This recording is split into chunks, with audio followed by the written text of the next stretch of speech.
चलिए आज हम लोग ऑर्गेनिक केमिस्ट्री में आगे चलते हैं। लास्ट के लेक्चर में हम लोगों ने सीखा था रिएक्शन ऑफ NBS। क्या था वो? एन ब्रोमोसक्सेनिमाइड का रिएक्शन किसके साथ? ऐसे कंपाउंड के साथ जिनके पास एलाइलिक हाइड्रोजन हो या फिर बेंजालिक हाइड्रोजन हो। तो वो क्या करता था? NBS का काम था जो हमारे पास एलाइलिक और बेंजालिक कार्बन थे उनके पास लगे हुए हाइड्रोजन को रिप्लेस कर देना ब्रोमीन से। अच्छा, आज हम लोग क्या सीखेंगे? आज हम लोग देखेंगे एलिमिनेशन की सीरीज। इसका मतलब बहुत सारी एलिमिनेशन रिएक्शंस होती हैं। एक तो पहले हम लोगों ने कुछ देख रखा था E1 मैकेनिज्म का, कंसंट्रेटेड H2SO4 के साथ क्या देखते थे कि अल्कोहल का डिहाइड्रेशन हो जाता था using concentrated H2SO4। E1 mechanism को फॉलो करता था। ठीक, आज हमारे पास जो रिएक्शन है वो है बीटा एलिमिनेशन। बोलते हैं बीटा एलिमिनेशन। होता क्या है इसमें और इसकी मैकेनिज्म क्या है, कैसे इसके प्रोडक्ट लिखते हैं, वो सब आज हम लोग सीखने वाले हैं। चलो स्टार्ट करते हैं वीडियो को। क्या होता है हमारे पास बीटा एलिमिनेशन में? अक्सर हमारे पास कोई होगा एल्काइल हैलाइड। एल्काइल हैलाइड मतलब हमारे पास होंगे RCl, RBr या फिर RI। RCl, RBr या फिर RI मतलब एल्काइल क्लोराइड होंगे, ब्रोमाइड होंगे या आयोडाइड। इनकी रिएक्शन हम लोग करा रहे होंगे उसी में ही एल्कोहलिक KOH के साथ। अब बात होगी एल्कोहलिक KOH क्या है? एल्कोहलिक KOH एक्चुअली में होते हैं एल्कोहल और KOH का मिक्सचर। नॉर्मली एग्जाम में ऐसे ना लिख करके वो लिख देगा एल्कोहलिक KOH, बिल्कुल नशेदार एल्कोहल, नशेदार एल्कोहल या ऐसे बोल दो KOH के साथ एल्कोहल मिला हुआ है। इसी को एग्जाम में ऐसे ना लिख करके या तो वो एल्कोहलिक KOH लिख देगा या फिर वो एग्जाम में लिखता है जैसे CH3O- K+।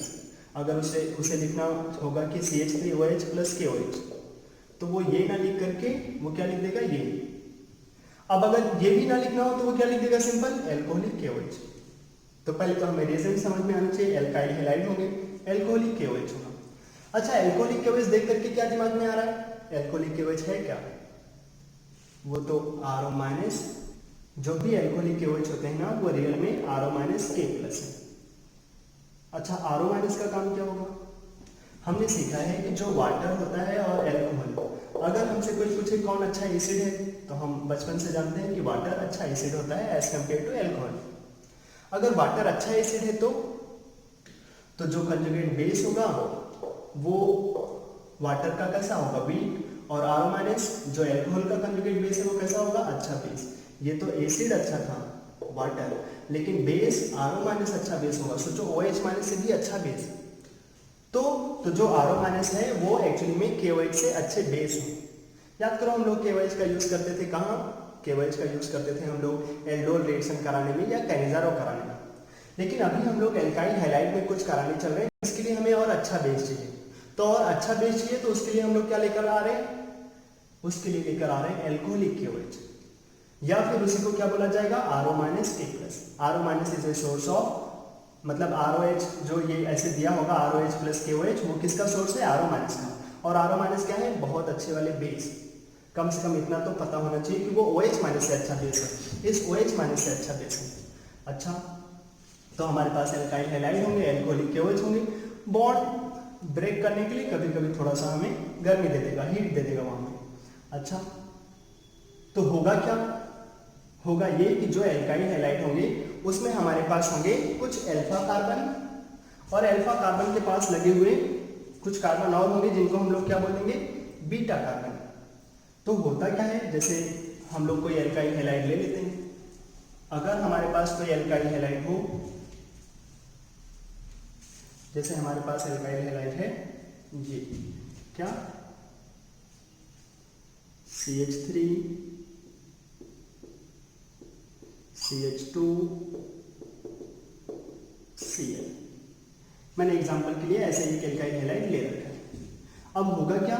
जो हमारे पास एल्काइल हैलाइड है इनकी रिएक्शन हम लोग करा देते हैं एल्कोहलिक KOH के साथ।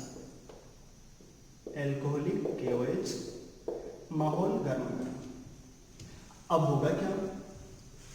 होगा ये कि जो हैलोजन के पास लगे हुए कार्बन है उसको क्या बोल देते हैं? Alpha carbon. और अल्फा कार्बन के पास लगे हुए कार्बन को क्या बोलेंगे? बीटा कार्बन, इस कार्बन को बोल रहे होंगे बीटा कार्बन। अब होगा क्या, होता ये है इस वाली बीटा एलिमिनेशन में कि जो अल्फा कार्बन के पास लगा हुआ हैलोजन है, हमें पता है हैलोजन लिविंग ग्रुप है, वो तो पक्का ही निकलेंगे। तो वो अल्फा से हैलोजन और बीटा से हाइड्रोजन, क्या होता है, अल्फा से हैलोजन बीटा से हाइड्रोजन निकल जाते हैं। अल्फा से हैलोजन निकल जाएंगे और बीटा से हाइड्रोजन निकल जाएंगे। तो हमारे पास क्या बचेगा, बचेगा CH2 और देखो जैसे जैसे ये H निकल रहा होगा तो एज ए H प्लस निकलेगा तो छोड़ के क्या जाएगा माइनस, और जैसे जैसे हाइड्रोजन निकल के जाएगा वो तो Cl माइनस जैसा निकल के जाएगा, तो यहाँ क्या छोड़ के जाएगा प्लस, और ये कार्बन प्लस ये कार्बन माइनस आपस में बॉन्ड बना के क्या बना देंगे, एल्कीन। तो बीटा एलिमिनेशन में हमें क्या मिल जाएगा, एल्कीन मिल जाएगा, CH2 डबल बॉन्ड CH2।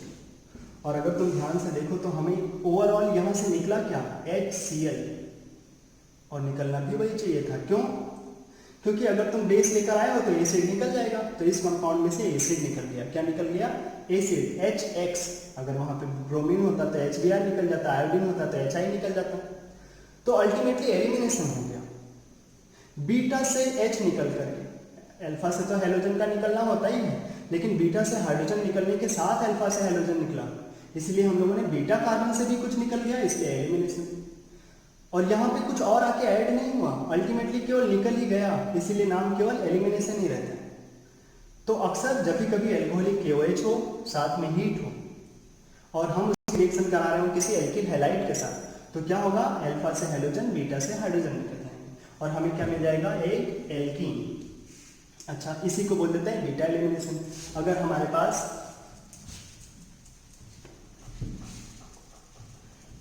पास ये हो CH3 CH2 CH2 Cl, और इसकी रिएक्शन हमसे बोल रहा हो कि कराओ एल्कोहलिक KOH के साथ में हीट कर देना, तो क्या होगा, फिर वही हैलोजन, इसके पास लगे हुए कार्बन को अल्फा, उसके पास लगे हुए कार्बन को बीटा, अल्फा से हैलोजन बीटा से हाइड्रोजन।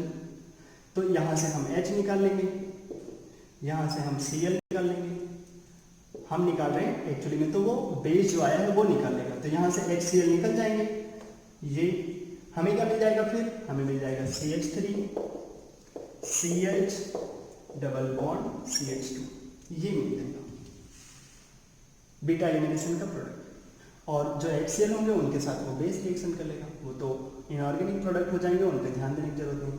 तो हमें मिल जाएगा एल्कीन, ये एल्कीन। अच्छा, यहाँ पे तो और कोई बीटा कार्बन पॉसिबल नहीं था, क्योंकि अल्फा हाइड्रोजन के पास लगे हुए कार्बन अल्फा के पास लगे हुए कार्बन जो थे वो बीटा। कभी कभी ऐसा होगा कि हमारे पास बीटा कार्बन कई सारे हों, जैसे हमारे पास ये हो। अगर हमारे पास दो बीटा कार्बन अवेलेबल हो, जैसे ये CH3 CH2 CH Cl और CH3, अब क्या करें, अगर हमारे पास इसके पास लगा हुआ कार्बन वो तो अल्फा के पास इधर भी बीटा है इधर भी बीटा है, क्योंकि अल्फा कार्बन के पास तो दो कार्बन लगे हैं ना, तो अब तो लड़ाई होगी कि किस बीटा से हाइड्रोजन निकलेगा। तो हम लोग क्या करते हैं, जब हम इसके रिएक्शन हमसे पूछेगा एल्कोहलिक KOH से कराओ, माहौल थोड़ा गर्म रखना, तो क्या करेंगे हम, अल्फा तो फिक्स है ना, अल्फा तो हमेशा एक ही रहेगा, बस बीटा हमारे पास दो है, तो हम क्या करें, एक बार हम उधर से निकाल लेते हैं, अल्फा से हाइड्रोजन बीटा से हाइड्रोजन, तो हमें एक प्रोडक्ट मिल जाएगा। तो इस वाले का प्रोडक्ट हम लिखते हैं, क्या हो जाएगा, CH3 CH2 CH यहाँ से Cl तो निकल जाएगा, वहां से H निकल जाएगा, तो क्या मिलेगा जी।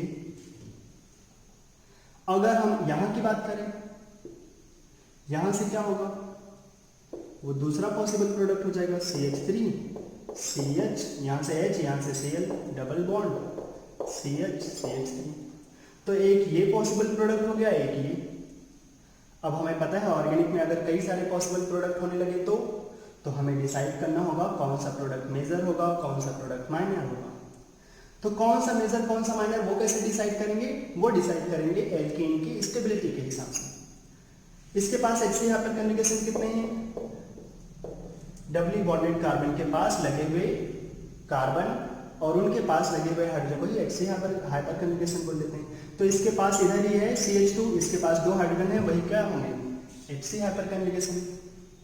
इसके पास डबली बॉन्डेड कार्बन के पास लगे हुए कार्बन के पास CH, इधर 3 और उधर 3, कितने HC हाइपर कन्जुगेशन हो जाएंगे हमारे पास 6। तो कौन सी एल्कीन ज्यादा स्टेबल है, सेकेंड वाली। तो मेजर कौन सा हो जाएगा, जो ज्यादा स्टेबल होगा, ये ज्यादा स्टेबल है, यही हो जाएगा मेजर। तो हम लोग बोलेंगे बीटा एलिमिनेशन में अगर कभी कई सारे पॉसिबल प्रोडक्ट हो तो बनेगा तो एल्कीन ही। तो कौन सा एल्कीन मेजर प्रोडक्ट होगा, वो एल्कीन मेजर प्रोडक्ट होगा जहां पे HC हाइपर कन्जुगेशन ज्यादा होंगे, या ऐसे बोले जो एल्कीन ज्यादा स्टेबल होगी वो हो जाएगा मेजर प्रोडक्ट। तो ये हो जाएंगे मेजर प्रोडक्ट। अच्छा, अब अगर कभी किसी रिएक्शन में अगर कोई ऐसा प्रोडक्ट बन रहा है, कोई ऐसी एल्कीन बन रही है जो मेजर है, जो ज्यादा स्टेबल है, मतलब ऐसे तुम नोट करके रख सकते कि अगर कभी किसी रिएक्शन में more stable alkene is the major product, more stable alkene is major product, major product. अगर कभी किसी रिएक्शन में ज्यादा स्टेबल एल्कीन मेजर प्रोडक्ट हो तो उस प्रोडक्ट को एक साइंटिस्ट के नाम के टाइटल पे एक नाम दे दिया गया है। जैसे अगर मैं साइंटिस्ट होता तो टाइटल के नाम पे वो तिवारी प्रोडक्ट ऐसे करके आ जाता। लेकिन अगर कभी किसी रिएक्शन में more stable alkene is the major product, मतलब जैसे ये भी एल्कीन पॉसिबल था, ये भी एल्कीन पॉसिबल था, लेकिन ये तो ज्यादा स्टेबल एल्कीन है और ये मेजर प्रोडक्ट है। ज्यादा स्टेबल एल्कीन अगर मेजर प्रोडक्ट हो जाए किसी रिएक्शन में, ऐसा हमेशा नहीं होगा, यहाँ ऐसा होता है कि इस वाले बीटा एलिमिनेशन में हमें जो ज्यादा स्टेबल एल्कीन है वही मेजर प्रोडक्ट होता है। तो अगर हमारे पास किसी रिएक्शन में ज्यादा स्टेबल एल्कीन मेजर प्रोडक्ट होगा तो ऐसे प्रोडक्ट को बोल देते हैं सेटजेफ, है गंदा सा नाम है साइंटिस्ट का, सेटजेफ प्रोडक्ट, या इसी को कुछ लोग बोल देते हैं जेडसेफ, जेडसेफ या फिर सेटसेफ प्रोडक्ट। क्या चीज है ये, अगर किसी रिएक्शन में more stable alkene is the major product then that product is called as Saytzeff product और जेडसेफ प्रोडक्ट। अच्छा, मतलब इन्हीं का उल्टा होता है, तुम चाहे जैसे बोल लो। तो अगर ऐसा हमेशा होगा क्या, नहीं। अगर कम स्टेबल वाली एल्कीन का जो हमें बना था, अभी तो यहाँ पे 2 पॉसिबल एल्कीन थी ना, एक तो ज्यादा स्टेबल एक कम स्टेबल, अगर कम स्टेबल एल्कीन मेजर प्रोडक्ट हो जाए तो अगर कभी किसी रिएक्शन में ऐसा हो कि कम स्टेबल एल्कीन मेजर प्रोडक्ट हो जाए तो उसको बोल देते हैं, याद कैसे रहेगा ना, कम स्टेबल एल्कीन अगर मेजर प्रोडक्ट होगा तो कम मतलब हाफ, उसको बोल देते हैं हॉफमैन प्रोडक्ट। 2 नाम आते हैं, हॉफमैन प्रोडक्ट और सेटजेफ प्रोडक्ट। तो हॉफमैन प्रोडक्ट किसको बोलेंगे, नाम में ही आ रहा है, हॉफ मतलब कम। तो अगर कभी भी कम स्टेबल एल्कीन मेजर प्रोडक्ट हो जाएगा तो उस, या ऐसे बोलो कम स्टेबल एल्कीन अगर किसी कंपाउंड में बन रहा है, किसी रिएक्शन में बन रहा है तो उसको बोल देते हैं हॉफमैन प्रोडक्ट। नाम याद कैसे रहेगा, Hofmann, less stable alkene, less stable alkene अगर मेजर प्रोडक्ट होगा तो वो हॉफमैन प्रोडक्ट हो जाएगा, ठीक। और अगर ज्यादा स्टेबल एल्कीन होगा तो सेटजेफ, सेटजेफ ज्यादा स्टेबल एल्कीन अगर कहीं बनता है तो जो बीटा एलिमिनेशन होता है एल्काइल हैलाइड में, खास करके alkyl chloride, alkyl bromide, alkyl iodide, तो वहां पे जो प्रोडक्ट होता है मेजर वो हॉफमैन होता है या सेटजेफ, वो होता है सेटजेफ प्रोडक्ट मेजर प्रोडक्ट होता है। अच्छा, जैसे हमारे पास अगर ये दे दिया जाए CH3 CH2 CHCl CH2 CH2 CH3 और इसकी रिएक्शन हमसे पूछ लिया जाए, चलो कराओ एल्कोहलिक KOH के साथ में हीट कर देना थोड़ा। अब क्या होगा, इसके पास लगे हुए कार्बन अल्फा, अल्फा के पास लगे हुए बीटा, इधर भी बीटा है उधर भी बीटा है, दोनों से एल्कीन बनाओ, इधर से बनाओगे तो क्या मिलेगा CH3 CH double bond CH CH2 CH2 CH3, ये तो हो जाएगा यहाँ से बना हुआ प्रोडक्ट। उधर से अगर हम लोग निकाल लेते हैं तो फिर क्या हो जाता, अगर हम लोग वहां से लिखेंगे तो हमें मिल जाएगा CH3 CH2 CH, देखो यहाँ से Cl निकल जाएगा, वहां से H, double bond CH CH2 CH3। अब देखो कि दोनों के पास HC हाइपर कन्जुगेशन अलग अलग होगा। इसके पास HC हाइपर कन्जुगेशन कितने हैं 4, इसके पास HC हाइपर कन्जुगेशन कितने हैं 3 और 2 5। तो कौन ज्यादा स्टेबल है ये, तो यही होगा मेजर प्रोडक्ट। और जो ज्यादा स्टेबल एल्कीन अगर मेजर प्रोडक्ट होगा तो उसी को क्या बोल सकते हैं, सेटजेड प्रोडक्ट। और ये है हॉफमैन। कम स्टेबल, अगर कम स्टेबल एल्कीन कहीं बन रहा है तो हॉफमैन लगा देंगे, ये हॉफमैन प्रोडक्ट है। क्या हॉफमैन प्रोडक्ट यहाँ मेजर होगा, नहीं। कम स्टेबल एल्कीन अगर किसी रिएक्शन में बन रहा है उसी को बोल देते हैं हॉफमैन प्रोडक्ट। अच्छा, ये समझ में आया, ठीक। अगर हमारे पास ऐसे कोई एल्कीन दे दिया जाए, देखो लगाओ दिमाग किसमें, अगर हमें कोई बोले, देखो अभी तक हम लोगों ने मैकेनिज्म नहीं देखा, लेकिन पहले हमें प्रोडक्ट लिखने सीख लेना होगा। जैसे यहाँ ब्रोमीन लगाओ और इनके रिएक्शन पूछा जाए CH3O- K+ heat, RO- K+, ये वही है एल्कोहलिक KOH, हीट ही है ये, इससे हमें डरना नहीं चाहिए। एल्कोहलिक KOH हीट ही क्या है, RO- K+। तो ये है CH3O- K+। होगा क्या, हमारे पास जो ये हैलोजन लगे हैं, इसके पास लगे हुए कार्बन को अल्फा, इसके पड़ोसियों को क्या बोलेंगे, बीटा। क्या होगा, अल्फा से हैलोजन, बीटा से हाइड्रोजन। अगर तुम अपनी आंखें फाड़ के देखो तो ऊपर और नीचे क्या दोनों ही कार्बन आइडेंटिकल है, हाँ, उधर भी CH2 इधर भी CH2, दोनों तरफ से सही ही रहेगा। तो चाहे जिससे तुम अल्फा से हैलोजन बीटा से हाइड्रोजन निकाल लो, H और Br, तो हमें मिल जाएगा ये। और ध्यान रहे कि हमारे पास जो ये मिला है, ये जो रिएजेंट है CH3O- K+, ये क्या है, वही है एल्कोहलिक KOH, मिल जाएगा एल्कीन। अच्छा, तो नॉर्मली हमें क्या मिल जाएगा, बीटा एलिमिनेशन में एल्कीन मिल जाएगा। कौन सा रिएजेंट यूज होता है, एल्कोहलिक KOH। अब क्या होता है इसमें, अगर हम लोग थोड़ा मैकेनिज्म के ऊपर चलें और देखें क्या होता है बीटा एलिमिनेशन में, तो मैं अगर हमारे पास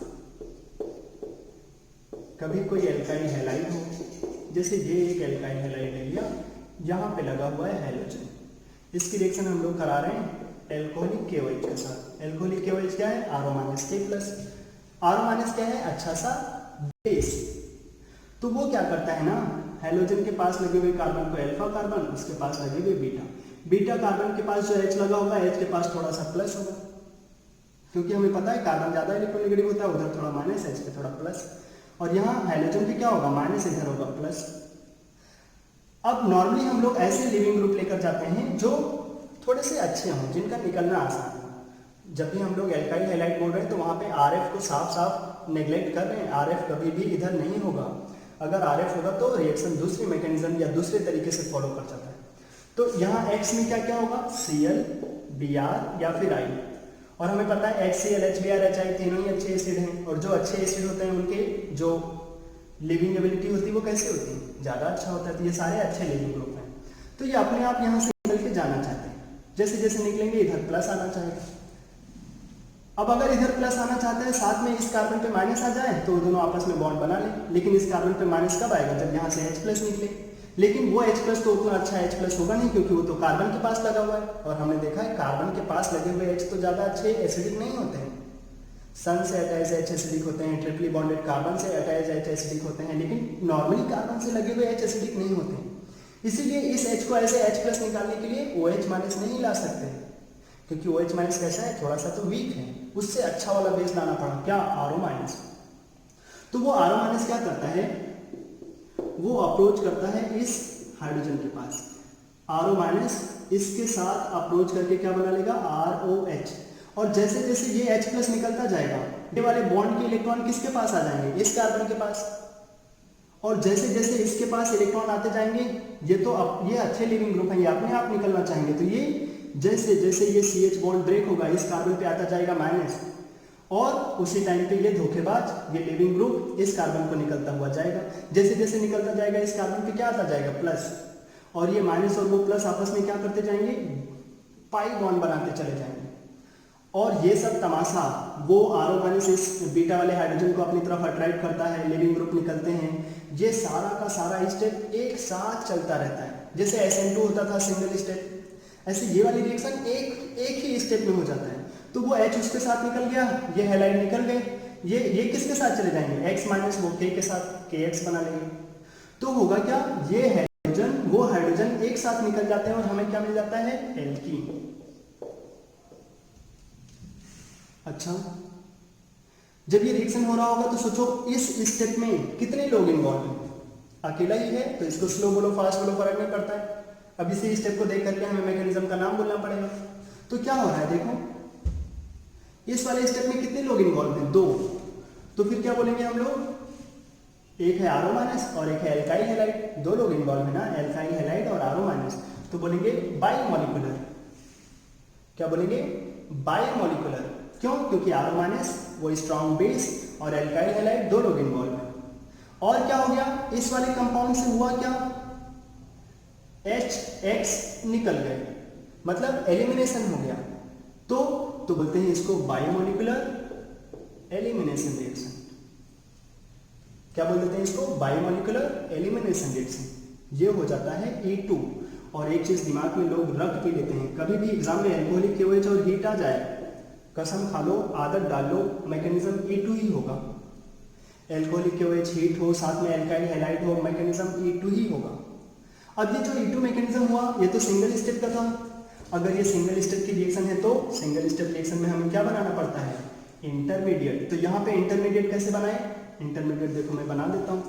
जब भी कभी स्लो स्टेप की रिएक्शन, सिंगल स्टेप की रिएक्शन होंगी तो वहां पे क्या करेंगे हम, इंटरमीडिएट तो बना नहीं सकते क्योंकि सिंगल स्टेप की रिएक्शन है।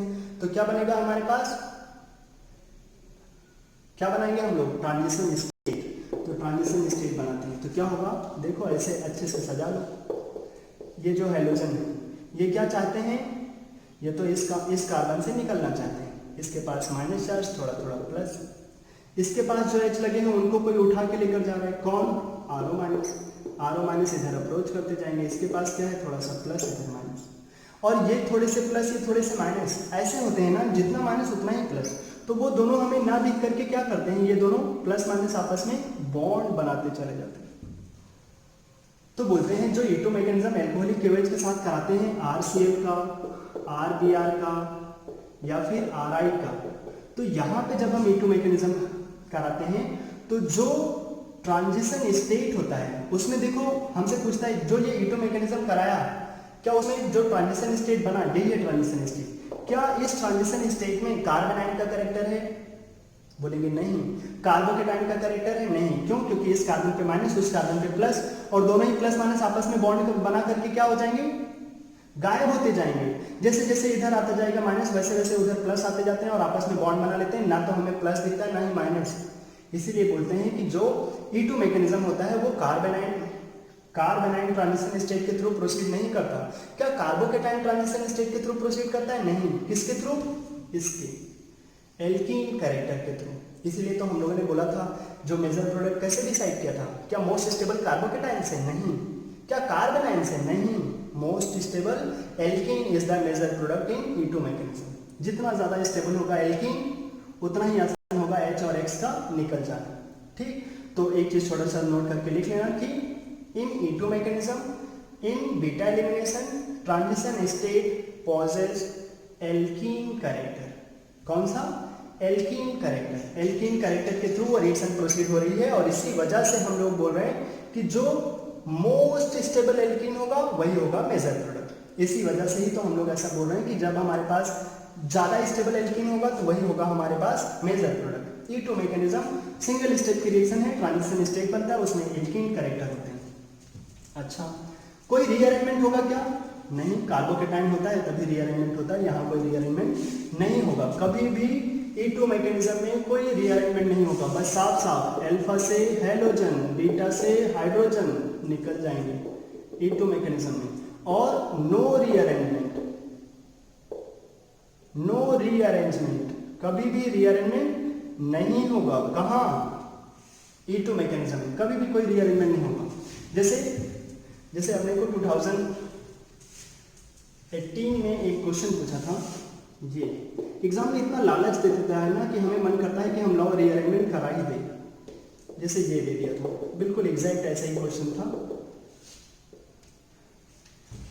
और हमसे बोल रहा था इसके रिएक्शन कराओ आरओ माइनस के प्लस हीट। एल्काइल हैलाइड है, आरओ माइनस के प्लस हीट है, किस मैकेनिज्म को फॉलो होगा? A2।